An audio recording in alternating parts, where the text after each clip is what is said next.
Oh, hey. How are you guys? Oh my. I'll let you in on a little secret. Have you ever heard of Rise of the Ronin? Yeah, me neither. In my opinion, this game was unjustly overshadowed by Dragon's Dogma 2, which released the same day. I'm gonna break this goddamn controller, dude. And I feel like that needs to be fixed. Alright, so I'm about 45 hours into the game, and when I decided to make this video, I started making a list. You just made the list! I wanted to be as unbiased as I could be. There was going to be one side with pros, one side with cons. But look at this. It was so hard to find anything I didn't like about this game. Now, if you don't know anything about this game, let me debrief you. So you are one half of what's called a veiled edge.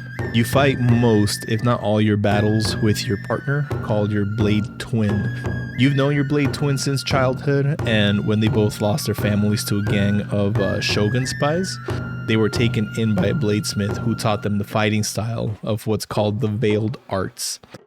With them now being a part of the Kurosu clan, they plotted to overthrow the shogunate by stealing important goods from black ships coming from America, who at the time was working with the shogun. All was going according to plan until this fella called the Blue Demon intercepted the mission and ended up mortally wounding your twin blade.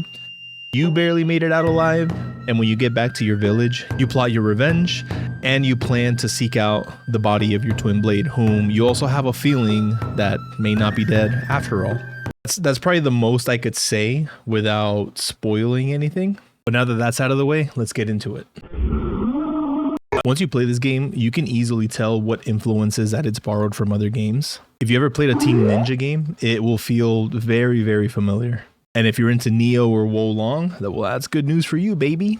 As far as I could tell, it takes, in my opinion, the best mechanics from some of my favorite games. It has Elden Ring's open world elements. It has a similar parry system to Sekiro. There's some things in the game that remind me of the fun parts of Assassin's Creed. Now, some of the mechanics aren't perfect, which I'll get to a little bit further in the video. But for what it is, this game is fun as hell. Now, one thing that became obvious to me really quickly is that the devs want you to have fun. They want you to spend time learning the mechanics that matter. Let me give you some examples. If you're in between missions, just going out and doing your thing in the open world, one very relieving thing is that your stamina doesn't deplete. You can run from place to place without having to stop every now and then just to let your stamina get back up. What's even better is if you want to go a bit faster, the game gives you a horse pretty early in the game, who also shares the same rule. I love using the horse because it's not a chore to use.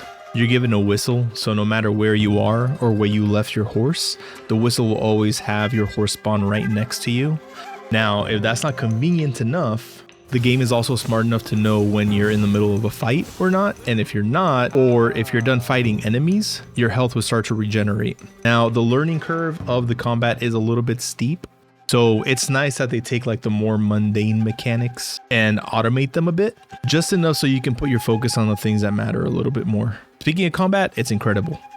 Mostly incredible. It has a combat system pretty similar to like Ghost of Tsushima, where depending on the weapon or the stance that your enemy has equipped, you have to choose which weapon or stance will work best for each situation. What's nice too is if you forget what stance you need to be in, there's also symbols next to the enemy that tell you what your damage output would be relative to the stance or weapon you have equipped at that moment. Blue is good, red is bad. I mean, it's pretty easy.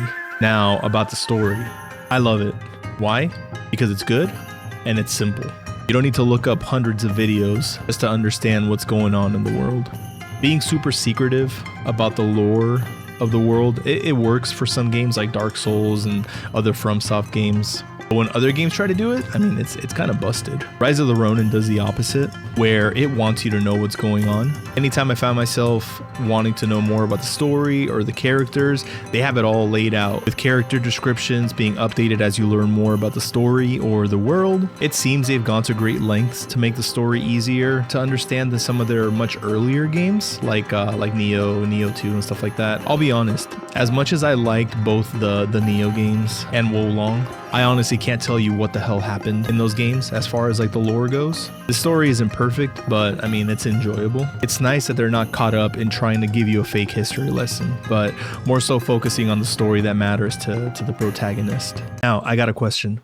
Are you pro Shogun or anti-shogun. With most side and main missions, there's always that lingering decision, which is, are you with them or against them? And you'd be surprised how much choice you have in making that decision, which is honestly sick as hell. Usually, if a game has you make certain choices like that, it's besides the main mission. This game makes you feel like you have the power to change the way the main missions are supposed to go. I found myself thinking about some things for a good minute before I decided who to side with each time, because I started seeing that the main story was drastically changing based on my decisions. Now with that, there's two things that make this awesome. One, your choices matter. Two, and I don't think this is spoiling anything, later in the game you get a book, and essentially you're able to relive older missions with this book, and those decisions can alter the main mission story, which is awesome if you aren't happy with the way the game is being played out. I mean, I think that's amazing. What that means is if you want to see both sides of the story, you don't have to play the whole game a second time. Some people don't mind new game plussing a game just to see the whole story unravel, but I mean, it's a really nice touch knowing that you don't have to do that.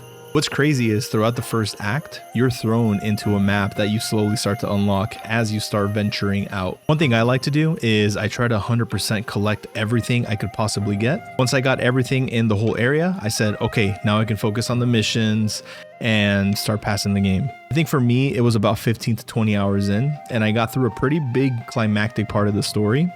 And I thought I was almost done with the main story. Then, after that, the game just throws this second huge map at me. It looks even bigger than the last one. This could have gone both ways, because for me, it took me from thinking I was almost done to thinking, oh geez, I think the game just started. Which is great, but also kind of weird feeling. You think, how big is this game really? Well, like I said, everything's laid out pretty clean-like, so I think most people will enjoy finding out that the game's a little bit longer than they originally thought. This game is top tier, and it's so weird that not that many people are talking about it. I feel like it flirts with a lot of different game genres, but it does so very delicately, where regardless of how you play or what the game is trying to convey, it definitely comes through as fully fleshed out. I think this one's worth your time for sure. What did you guys think of the game though? Let me know in the comments. If you enjoyed this video, I hope you consider liking and subscribing to my channel. Maybe you could tell me what you liked, what you hated. All right, thanks everybody. Bye-bye.